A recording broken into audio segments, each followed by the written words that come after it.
everyone आज आसे आमार डिपार्टमेंट फ्रेशर्स हेतु कारणे इतना रेडी हम फार्स्ट हाफ तो माने क्लास करिलो इतना 4टा बजार पर आसे आहि पालो हॉस्टेल 1 घंटा आसे हातत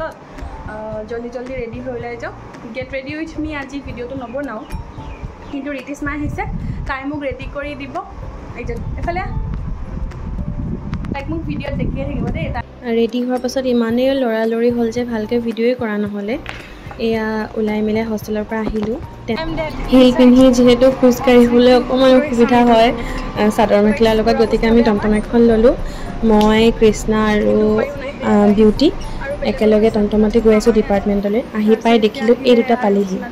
তাৰ পাছত বলক তেওঁ ওপৰলৈ উঠি যাওঁ কোনে কি কৰিছে দেখাম ও অমলানে মই টুইনিং কৰিলো চাও অমলানে ফেলা এই দুজন হৈছে মোৰ বন্ধু অমলান আৰু ৰক্তিম অমলান আৰু মোৰ কাপোৰ কেনেবাকে মিলি থাকিলে আজি একে কালাৰ হৈ গ'ল গোটেই ল'ৰাকেইটাই নিজৰ নিজৰ কামবোৰ কৰি আছে যিহেতু আমাৰ হাতত বেছি সময় নাই ক্লাছৰ পাছতে গোটেইখিনি কৰিব লগা হৈছে প্ৰায় গোটেইখিনি হৈয়ে গ'ল এতিয়া ছোৱালীখিনি লাহে লাহে ৰেডি হৈ মেলি আহি আছে যিহেতু আমাক অলপমান সময়ো লাগে ছোৱালীখিনিক অলপমান ৰেডি হওঁতে টাইম লাগে তাৰ পাছত আমি প্ৰায় গোটেইখিনি আহিলোঁ আহি এজন এজনকে দেখাওঁ হা প্লিজ আদিতি তাই আমাৰ এংকাৰিংটো কৰিব আজি লগতে কৃষ্ণাও থাকিব হা দুইজনী বহুত ভাল এংকাৰিং কৰে তাৰপিছত এইটো হৈছে কংকন আমাৰ সকলোতকৈ ডিমাণ্ডিং দাদাটো তাৰ বিৰাট কষ্ট হৈছে এইকেইদিন চব সিয়ে চম্ভালি আছিলে তাৰপাছতে চবৰে ফটো ছেশ্যন হৈ আছে আৰু সেয়া আনু বিউটি কৃষ্ণা ভানু চবেই একদম ধুনীয়াকৈ ৰেডি হৈ আহিছে তাৰপাছতে এয়া আৰম্ভ হৈ গ'ল আমাৰ আজি ফ্ৰেছাৰ্ছৰ প্ৰগ্ৰামটো ভাইলিনা আৰু মই নিউ কামাৰ্ছখিনিক আদৰণি জনাই আছোঁ মই এনেই তাইৰ লগতে ৰৈ কিবা এটা কৰি আছিলোঁ ফুট দি আছিলোঁ তাৰপাছত সিহঁতৰ হৈ যোৱাৰ পাছত আদিতি আৰু কৃষ্ণাই ষ্টাৰ্ট কৰিছে প্ৰগ্ৰামটো আমি পিছফালে বহি চাই আছোঁ আৰু খুব ভালকৈ গুচি গ'ল বাৰু হৈ গ'ল প্ৰগ্ৰামটো আনু আৰু ৰূপেট হৈছে আমাৰ গ্ৰুপৰ চবতকৈ ষ্টাইলিছ ফেশ্বনেবল ছোৱালীজনী আৰু আনু হৈছে চবতকৈ কিউট তাৰপাছত এখেত হৈছে কাশী মৰিমুথি ছাৰ তেওঁ হৈছে আমাৰ ডিপাৰ্টমেণ্টৰ HOD আৰু এওঁ হ'ল AKD ছাৰ তেখেত হৈছে আমাৰ ডিপাৰ্টমেণ্টৰ চবতকৈ সকলোতকৈ ছিনিয়ৰ মষ্ট প্ৰফেচৰ ছাৰে গান এটাও গালে যোনটো ৰেকৰ্ড কৰিবলৈ ছাৰে পাৰ্মিশ্যন নিদিলে বাৰু তাৰপাছতে আহিলোঁ এখেত মোৰ গাইড আছালতা মেম বহুত চুইট বহুত হেল্পফুল হয় মেমে এটা লেকচাৰ দিলে তাৰপিছত জুনিয়ৰ্ছসকলে এটা গান গালে সিহঁতৰ গানটো শেষ হোৱাৰ পাছত এইবাৰ আমাৰ ভাইলিনা তাই বৰ ধুনীয়া গান গায় মাতটো বৰ ধুনীয়া তাই এটা গান গালে তাইৰ গানটোৰ পাছত আহিলে আমাৰ SSB ছাৰেও যে গান গায় আমি গমেই পোৱা নাছিলোঁ আৰু ছাৰৰ মাতটো বৰ ধুনীয়া ছাৰেও এটা গান গালে আমি আৰু একো কাম নাই আমাৰ এনজয় কৰি আছিলোঁ এইজনী ৰূপেট ষ্টাইল মাৰি আছে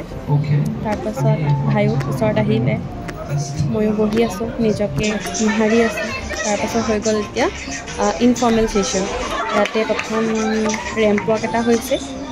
জুনিয়ৰ্ছখিনি সেইটোৰ বেচিছতে miss and mister fresher select কৰা হ'ব আৰু আমাৰ জুনিয়ৰ্ছখিনিক কোৱা হৈছিলে যে চবৰ কাৰণে চিঠি লিখিবৰ কাৰণে ছিনিয়ৰ দাদাহঁতৰ কাৰণে তাৰপাছত কংকন হৈছে আজি ডিমাণ্ডিং দাদা চবেই কংকনকে ভাল পাইছে কংকনকে চিঠি দিছে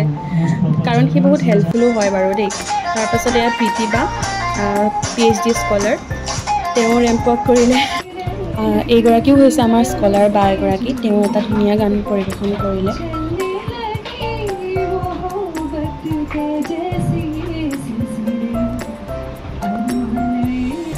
এইবাৰ আহিল আমাৰ বিপ্লৱ দা যোনে বৰ ধুনীয়া গীটাৰো বজায় আৰু গানো গায়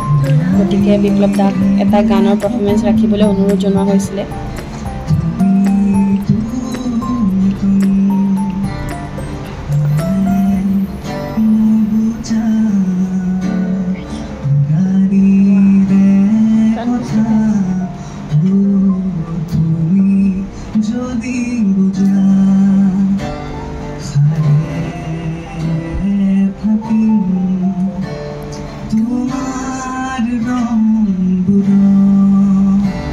এয়া হৈছে আনু আৰু সেইজন হৈছে জুনিয়ৰ এজন ভাইটি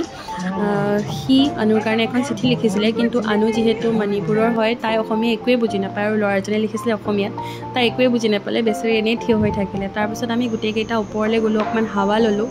তাৰপাছত এয়া ফটো ছেশ্যন চলি আছে ৰূপেতে ফটো উঠাই আছে আমাক তাৰপাছতে হ'ল প্ৰগ্ৰামটো প্ৰায় শেষেই হ'বলৈ গ'ল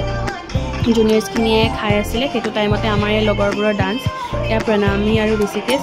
যাৰ মানে নাচি শেষেই নহয় কেতিয়াও ভাগৰেই নালাগে সিহঁতৰ তাৰপিছত এইবাৰ চিয়াৰ সিনো ক'ত পিছ পৰি ৰ'ব সিও একদম লাগি গ'ল পিছফালে সেয়া চটু আৰু ভাইও নাচিবলৈ লাগিছে সেইটো বিশাল সিও নাচি আছে এইবাৰ অম্লান গোটেইকেইটা মুঠতে নচাতহে লাগিছে আৰু এংকাৰিং যিহেতু শেষ হ'ল গতিকে আদিত্যও এতিয়া ফ্ৰী তাইও পূৰা নাচি আছে এই গোটেই সোপা উঠি গৈ মেলি এবাৰ বাগৰুম বা মই এনেই তলতে বহি আৰু হাত তালি মাৰি আছোঁ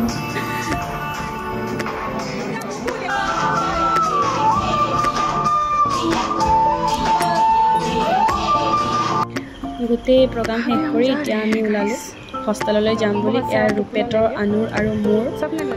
ডিনাৰটো লৈ ল'লোঁ আমি ইয়াতে তাৰপিছত ভাইও হাতত ল'লে আৰু আমি এতিয়া আকৌ এখন টমটমেৰে ল'লোঁ সেয়াই আৰু একেটা ৰিজন হিল পিন্ধি খোজকাঢ়িব নোৱাৰোঁ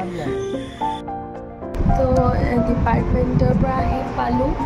আহি পাই গা চা ধুই ফ্ৰেছ হ'লোঁ এতিয়া অকণমান ৰেষ্টে লৈ আছিলোঁ গৰম যিহেতু বহুত মানে ভাগৰো লাগিছিলে আৰু ফটককৈ মনত পৰিলে ভিডিঅ'টো এডিট কৰি থাকোঁতে যে মই ভিডিঅ'টো এণ্ড কৰা নাছিলোঁ তেনেহ'লে আজিৰ ভিডিঅ'টো ইমান শেষলৈকে মোৰ ভিডিঅ'টো চোৱাৰ বাবে বহুত ধন্যবাদ আৰু don't forget to like subscribe and share by